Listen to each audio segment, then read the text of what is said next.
can fly.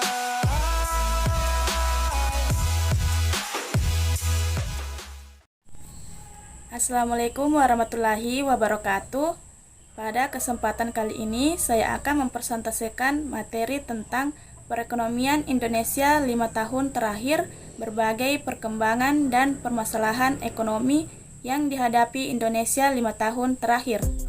Kondisi perekonomian Indonesia saat ini yang masih memburuk, yang semakin hari semakin banyak kemiskinan di mana-mana karena dunia kerja yang lesu dan banyaknya bencana alam yang menimpa bangsa Indonesia.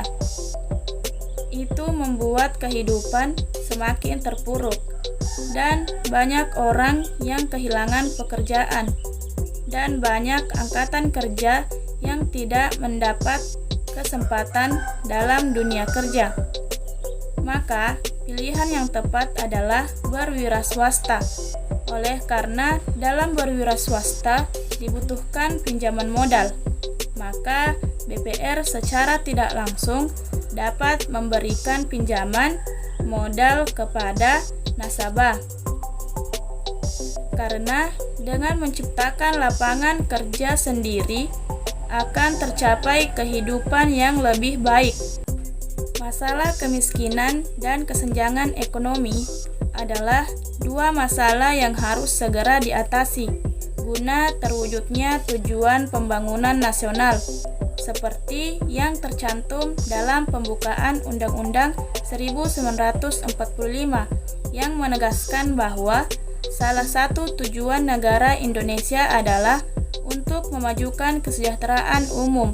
Penegasan tersebut tidak terlepas dari pokok pikiran yang terkandung dalam pembukaan, yaitu bahwa negara hendak mewujudkan keadilan sosial.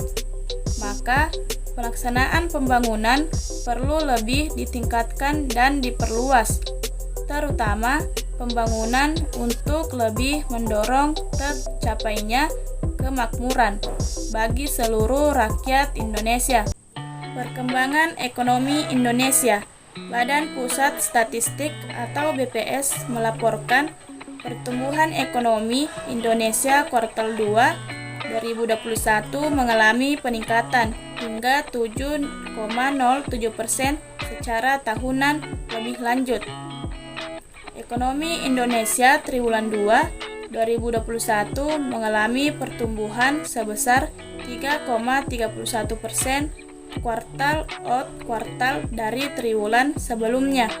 Peningkatan ekonomi Indonesia pada triwulan 2 2021 terutama didorong oleh peningkatan kinerja ekspor, konsumsi rumah tangga, investasi, dan konsumsi pemerintah. Perbaikan ekonomi ini menunjukkan bahwa Indonesia berhasil bangkit setelah mengalami tekanan selama beberapa triwulan terakhir akibat COVID-19. Peningkatan ekonomi tersebut memang menjadi pertanda yang baik. Namun, tetap penting untuk memastikan bahwa tidak akan terjadi penurunan kembali pada triwulan berikutnya.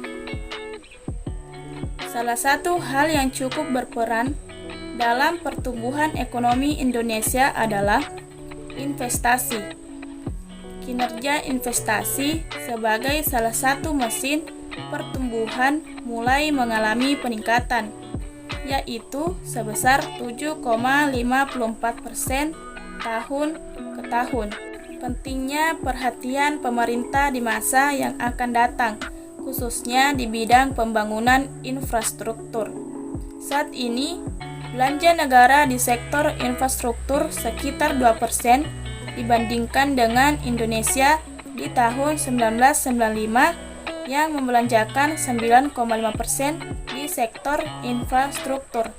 China dan India sekitar 10% diakibatkan karena di Indonesia sendiri mencapai pertumbuhan ekonomi yang tinggi selama 10 tahun berturut-turut. Penyebab masalah ekonomi di Indonesia. Yang pertama, rendahnya pertumbuhan ekonomi di Indonesia. Pertumbuhan ekonomi suatu negara merupakan salah satu indikator untuk mengukur keberhasilan pembangunan negara tersebut. Pertumbuhan ekonomi dapat dilihat dari tingkat produksi barang dan jasa yang dapat diproduksi dalam kurun waktu tertentu. Pertumbuhan ekonomi di negara berkembang seperti Indonesia seringkali terhambat oleh masalah pendanaan dan investasi. Yang kedua, kemiskinan. Kemiskinan adalah suatu kondisi di mana masyarakat tidak dapat memenuhi kebutuhan dasarnya. Kebutuhan dasar hidup adalah sandang, pakaian, papan, pendidikan, dan kesehatan. Kemiskinan merupakan akibat dari berkurangnya pendapatan sehari-hari masyarakat. Masyarakat yang umumnya terpengaruh oleh penurunan daya beli kebutuhan pokok. Akibatnya, masyarakat tidak dapat menjalani kehidupan normalnya, sehingga taraf hidupnya menurun. Yang ketiga, pengangguran. Secara umum, pengangguran diartikan sebagai orang-orang yang tidak bekerja. Pengangguran merupakan mata rantai inti permasalahan yang dapat menimbulkan beberapa permasalahan di suatu negara. Pengangguran disebabkan oleh ketidakseimbangan antara jumlah angkatan kerja dengan jumlah lapangan kerja atau kesempatan kerja. Akibatnya, banyak tenaga kerja yang tidak dapat terserap oleh lapangan kerja, sehingga terjadi pengangguran. Yang keempat, kesenjangan penghasilan. Penghasilan digunakan oleh masyarakat untuk memenuhi berbagai kebutuhannya. Dalam masyarakat, untuk memenuhi kebutuhannya, ada kelompok berpenghasilan tinggi dan kelompok berpenghasilan rendah.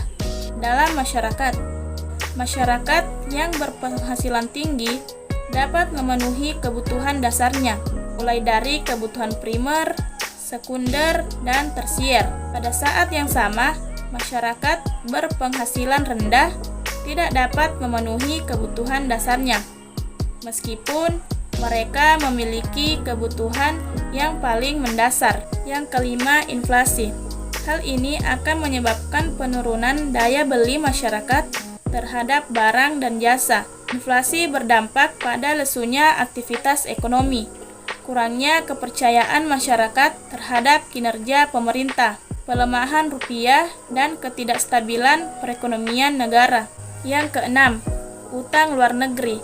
Indonesia memiliki utang luar negeri yang sangat besar, lebih dari 100 miliar dolar. Setiap kementerian memiliki utang.